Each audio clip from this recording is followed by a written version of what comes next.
नमस्कार दर्शकों, मैं हर्ष कुमार न्यूज़ 28 में आपका स्वागत करता हूं। न्यूज़ 28 की टीम आज फिल्म एक्टर, टीवी एक्टर दीपक चड्ढा जी के दिल्ली वाले निवास स्थान यानी कि पहाड़गंज में आई हुई है। जी हाँ दोस्तों, दिल्ली ने बहुत ही नामचीन कलाकार फिल्म इंडस्ट्री और टीवी इंडस्ट्री को दिए हैं। कई ऐसे मंझे कलाकार जिन्होंने अपनी दमदार अदाकारी के बदौलत दर्शकों के दिलों में अमिट छाप छोड़ी है। ऐसे ही एक कलाकार हैं दीपक चड्ढा जी, जिनके पास आज हमारी टीम पहुंची है। उनसे बातचीत करेगी, उनकी जीवन यात्रा को आपसे साझा करवाएगी और हम उन्हीं से जानते हैं, उन्हीं की ज़ुबानी, कि फ़िल्म इंडस्ट्री और टीवी इंडस्ट्री में किस तरीके से उन्होंने अपना एक ख़ास मुकाम बनाया और दर्शकों के बीच में जो जगह बनाई। इसी सब बातों को लेकर हम सीधे बात करते हैं दीपक चड्ढा जी से। नमस्कार दीपक चड्ढा जी, स्वागत है आपका हमारे खास कार्यक्रम आपकी आवाज़ में। नमस्कार। न्यूज़ 28 देखने वाले सभी दर्शकों को मेरी दीपक चड्ढा की तरफ से बहुत बहुत मुबारक हो और न्यूज़ 28 की तमाम टीम को मैं शुक्रिया अदा करता हूं कि इन्होंने ये जहमत उठाई कि मुझ नाचीज़ को कोई चीज़ समझकर मेरा इंटरव्यू लेने आए। धन्यवाद जी। फिल्म इंडस्ट्री में अगर दीपक चड्ढा जी के बॉलीवुड सफ़र की बात करें तो ऐसी कई फिल्में हैं, जैसे Wanted, R Rajkumar, truck driver, ऐसी तमाम फिल्में हैं जिसमें दीपक चड्ढा जी ने अपनी दमदार एक्टिंग की बदौलत अपनी खास जगह बनाई है। और अगर हम बात करें टीवी इंडस्ट्री की तो ऐसे कई सीरियल हैं, जैसे ससुराल, सिमर का, विदाई, हिटलर दीदी, ऐसे तमाम सीरियल्स में भी दीपक चड्ढा जी ने अपनी दमदार एक्टिंग के जरिए आपका प्यार, आप दर्शकों का प्यार बटोरा है। हम सीधे बात करते हैं दीपक चड्ढा जी से और उन्हीं से जानते हैं उनके सफ़र के बारे में। दीपक चड्ढा जी, आपने बॉलीवुड इंडस्ट्री में और टीवी इंडस्ट्री में दोनों जगह आपने बेहतरीन काम किया। किस तरीके का ये सफ़र रहा? ये सफ़र की शुरुआत कब हुई? क्या ये शौकिया सफ़र से शुरुआत थी या आपको लगा कि आपने बॉलीवुड में एक अपना एक ख़ास मुकाम बनाना है? देखिए, सफ़र की शुरुआत तो उसकी रहमत से हुई। मैं तो जाने कहाँ इस ब्रह्मांड में खोया हुआ था, उसने मुझे इस धरती पे जन्म दिया। मेरे माता पिता जैसे अच्छे माता पिता जिन्हें मिले उस परिवार में मैं आया। बस यहाँ से सफ़र की शुरुआत होती है। और बॉलीवुड के लिए तो इतना ही कहूँगा मैं कि शोहरत की बुलंदी तो पल भर का तमाशा है। शोहरत की बुलंदी तो पल भर का तमाशा है, जिस शाख पर हम बैठते हैं वो हर्षी कभी भी टूट सकती है।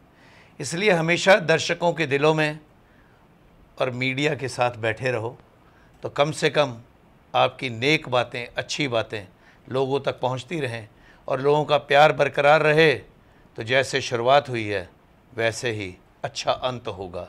आपके जाने से पहले सारी दुनिया इस कलाकार को जानेगी, पहचानेगी और मानेगी, जो अभी तक मानती आई है। ज़रूर। जिस तरीके से आपने अपने पूजनीय पिताजी के बारे में, माता पिता के बारे में बताया कि वहाँ से आपको उच्च संस्कार मिले और आपको इंडस्ट्री में आने का एक मौका मिला, तो क्या आपको लगता था कि बचपन में ही कि मुझे इस सफ़र में शुरुआत करनी है, या आपकी फील्ड कोई और थी माता पिता के द्वारा और उसके बाद आपने अपने शौकिया तौर पे कहा नहीं मुझे इस इंडस्ट्री में अपना नाम कमाना है? तो वो भी एक आपका पेरेंट्स के साथ जो दौर रहा होगा, उसके बारे में भी दर्शकों को प्लीज़ बताएं।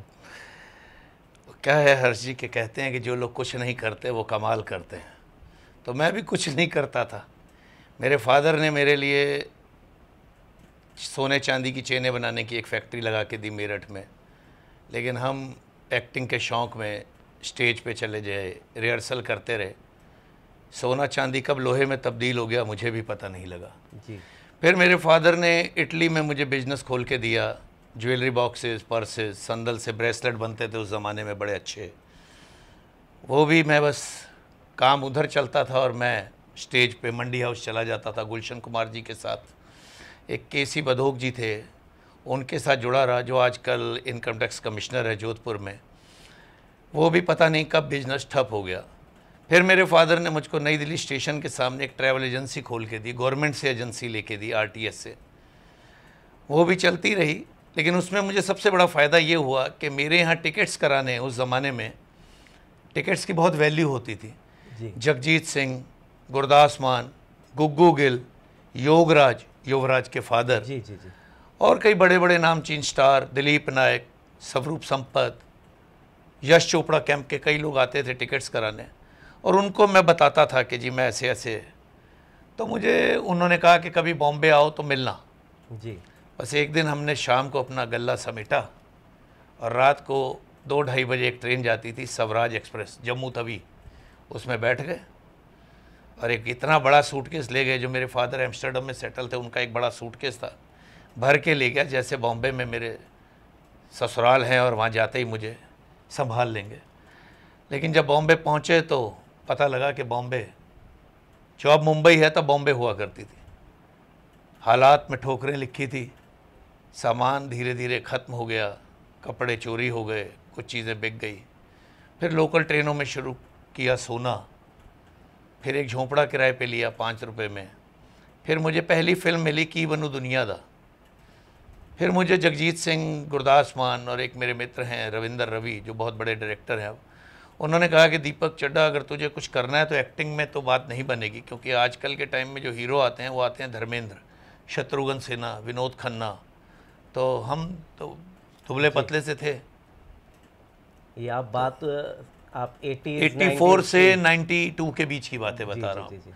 फिर मैं असिस्टेंट डायरेक्टर लग गया।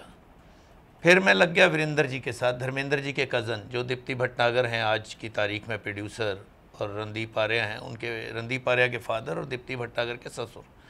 उनके साथ फिल्म मैंने तकरीबन 12-13 फिल्में as a assistant, chief assistant director, associate director की। फिर 6 दिसंबर 1988 को रात को 8:20 पे आतंकवादियों ने हमला कर दिया हमारी फिल्म की यूनिट पे। तो उनका तो देहांत हो गया, मुझे भी बाजू में गोली लगी, मेरी आंखों में छर्रे लगे। फिर उसके बाद मैं हिंदी फिल्म इंडस्ट्री की तरफ आ गया। फिर मैंने खुद एक फ़िल्म बनाई 96 में, truck driver, multi starrer film थी। गुग्गू गिल, गुरदास मान, प्रीति सप्रू, उपासना सिंह, हरपाल टिवाणा। वो फिल्म काफ़ी हिट रही। फिर उसके बाद एक्टिंग का तो बचपन से ही शौक़ था, स्टेज काफ़ी किया हुआ था मैंने, कई बड़े बड़े शोज़ किए थे मैंने कुलदीप गोसाई जी के साथ। नया कोतवाल गोल्डन जुबली शो था, जिसमें मुझे ताजदार बब्बर और मिसेज HKL भगत से अवार्ड भी मिला था। तुम फिर आना, गिद्ध, फिर लौट आओ, काफ़ी शोज़ थे। स्टेज तो बहुत किया मैंने उस ज़माने में। फिर बस एक्टिंग का शौक़ था। फिर 1998 में मुझे प्रीति सप्रू, जो बहुत बड़ी अदाकारा पंजाबी इंडस्ट्री की हैं, प्रोड्यूसर भी हैं, डायरेक्टर भी हैं, राइटर भी हैं, उन्होंने मुझे एक फ़िल्म में ब्रेक दिया, अपनी ज़मीर दी आवाज़, जो दूरदर्शन पे आई। फिर मुझे नीरज शर्मा, दिल्ली के एक बहुत बड़े डायरेक्टर हैं और वॉइस वगैरह में भी काफ़ी नामचीन हैं, उन्होंने मुझे शशि प्रभा की एक फ़िल्म आरंभ, टेलीफिल्म बन रही थी दूरदर्शन की, उसमें उन्होंने मुझे एज ए विलन लिया।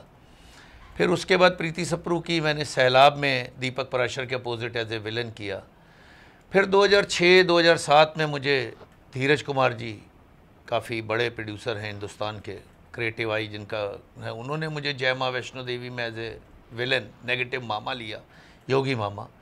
फिर उसके बाद बिदाई, ये रिश्ता क्या कहलाता है, लाडो, चांद छुपा बादल में, गुनाहों का देवता, देवी, ससुराल सिमर का, फिर लौट आई नागिन, महादेव, अनगिनत सीरियल में करता गया और यहाँ तक पहुँच गया।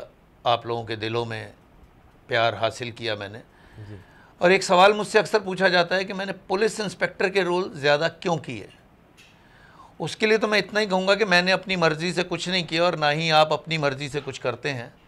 इस दुनिया में कोई भी अपनी मर्ज़ी से कभी कुछ नहीं करता, जो करता है वो करता है, विधाता, जो होता है उसकी रज़ा से होता है।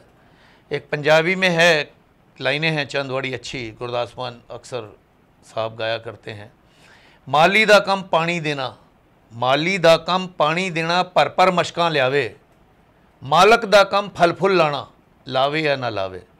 मतलब माली का काम है पानी देना और वो भर भर बाल्टियाँ लाता है और डालता रहता है, लेकिन मालिक का काम है, उस ऊपर वाले का काम है फल फूल लगाना। उसकी मर्जी है वो लगाए या ना लगाए, हम पे लग गए, यही उसकी रहमत है। जी, ये उस विधाता की वाकई में आप पे रहमत रही, वो फल फूल आप में लगे, जिसकी वजह से आपकी इंडस्ट्री में एक पहचान बन पाई।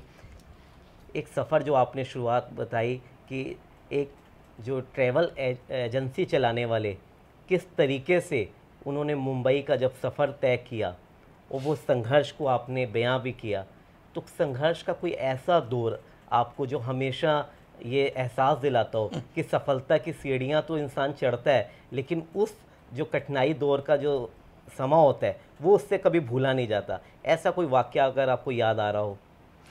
वाक़या तो एक नहीं, कई हैं, हज़ारों हैं, लाखों हैं, करोड़ों हैं। कुछ पाने के लिए कुछ खोना पड़ता है और मिलता तभी है जब आप कुछ खोते हैं। जिस वक्त मैं कामयाबी की सीढ़ियाँ चढ़ रहा था, उस वक्त मेरा छोटा बेटा बड़ा हो रहा था, लेकिन मैं उसके तिल तिल करके बड़ा होने को नहीं देखा, मैंने अपने आप को बढ़ता हुआ देखा।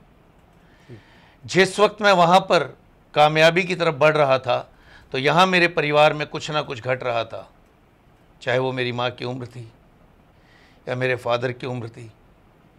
तो उधर कामयाबी मिली, इधर कुछ ना कुछ चला गया। ये हर किसी की ज़िंदगी में होता है। कभी किसी को मुकम्मल जहाँ नहीं मिलता, कहीं ज़मीं तो कहीं आसमां नहीं मिलता। पाया बहुत कुछ, लेकिन खोया उससे कहीं ज़्यादा। इस क्वेश्चन से आप भाव विभोर भी हो गए, आपको पुरानी यादें भी ताज़ा आपको हो गई, वो माता पिता का स्मरण, वो जुदाई, वो हर चीज़ लम्हा आपको यादगार हो गया। और यकीनन ये जो दौर होता है माता पिता के साथ का, और जो बच्चों को एक माता पिता जो बढ़ता हुआ देखते हैं और जिसको आपने मिस किया, वो एहसास आप ही जान पाएंगे। और आपने जिस तरीके से कहा कि कुछ खोकर ही कुछ